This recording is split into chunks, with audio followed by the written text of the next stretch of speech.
নতুন ওয়ার্ড শিখলে তোমাদের কি কি লাভ হতে পারে? এক, ভোকাবুলারি উন্নত হবে। দুই, স্পোকেন ইংলিশে সেইগুলো যখন ব্যবহার করবে আরো স্মার্ট হয়ে উঠবে। আজকে শিখবো এরকম 5টা ওয়ার্ড যেটা ব্যবহার করলে তোমাদের স্পোকেন ইংলিশ হবে আরো স্মার্ট। নাম্বার 1, অবটিউজ। অবটিউজ মানে unintelligent person. Unintelligent person example হিসেবে কি বলতে পারি? যে লোকটি এতটাই বোকা যে সিম্পল ইনস্ট্রাকশনসও বুঝতে পারছে না। ইংলিশে কিভাবে বলবো? The man is so obtuse that he can't even understand the very simple instructions. The man is so obtuse that he can't even understand the very simple instructions. Number 2, catch 22. এটা মানে কোনো দ্বন্দ্বে পড়া, এটা করব না ওটা করব।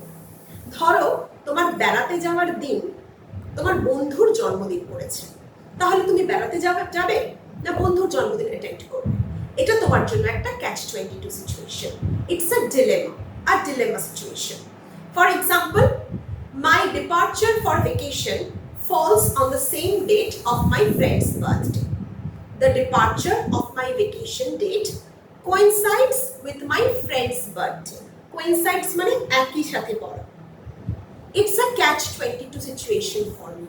It's a catch-22 situation for me. 3 number, stupendous. Stupendous মানে astonishing, আশ্চর্য জিনিস অথবা awesome, দারুণ। এইটা বোঝাতে আমরা stupendous ব্যবহার করি। awesome কথাটা তো খুব বেশি ইউজ করো, ওইটা না ইউজ করে stupendous ইউজ করতে পারো, স্মার্ট লাগবে শুনতে। এক্সাম্পল হিসেবে কি বলতে পারি? গ্যালারিতে যে ছবিটা দেখলাম সেটা awesome। এটা কিভাবে বলবো ইংলিশে? The painting we saw at the gallery was stupendous.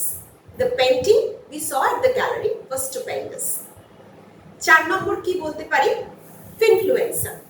ফিনফ্লুয়েন্সার মানে হচ্ছে একজন সোশ্যাল মিডিয়া ইনফ্লুয়েন্সার যিনি ফাইন্যান্স নিয়ে কথা বলেন। A social media influencer who talks about finance and investment. Mr. Sharan is a well-known influencer. Mr. Sharan is a well-known influencer.